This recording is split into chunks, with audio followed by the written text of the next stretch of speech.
నమస్కారం. మన పెద్దలు చెప్పిన ప్రతి సామెతలో ఒక జీవితం దాగి ఉంటుంది.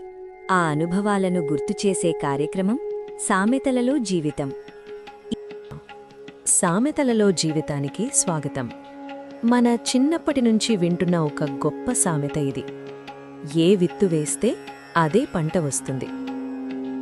ఈ చిన్న సామెతలో మన జీవిత అనుభవం ఎంత గొప్పగా దాగి ఉందో ఒకసారి కలిసి ఆలోచిద్దాం.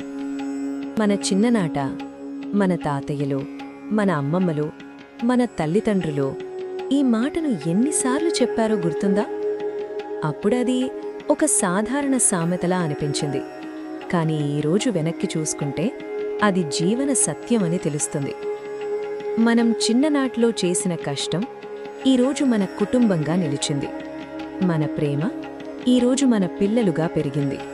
మన నేర్పిన విలువలు ఈరోజు మన మనవళ్లలో కనిపిస్తున్నాయి. ఇదే కదా ఏ విత్తు వేస్తే అదే పంట వస్తుంది అంటే. ఒకప్పుడు మనం ఇంటి కోసం కష్టపడ్డాం. పిల్లల చదువు కోసం ఎన్నో త్యాగాలు చేశాం.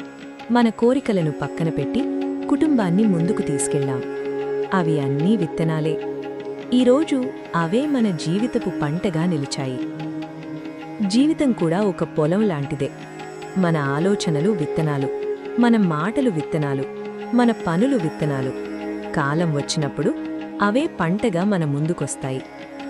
ఈరోజు వెనక్కి చూసుకుంటే మన జీవితంలో మనం వేసిన విత్తనాలు ఎంత గొప్పవో తెలుస్తుంది. అందుకే మన పెద్దలు ఎంతో అనుభవంతో చెప్పారు, ఏ విత్తు వేస్తే అదే పంట వస్తుంది. మీ జీవితంలో మీరు వేసిన ఒక మంచి విత్తనం ఏమిటి? పిల్లల పెంపకమా? కుటుంబం కోసం చేసిన త్యాగమా? లేదా మీరు నిలబెట్టిన విలువలా? ఒక్కసారి ఆలోచించండి. మీ అనుభవాన్ని మాతో పంచుకోండి. ధన్యవాదాలు.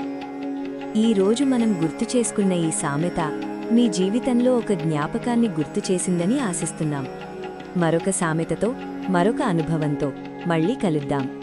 నమస్కారం.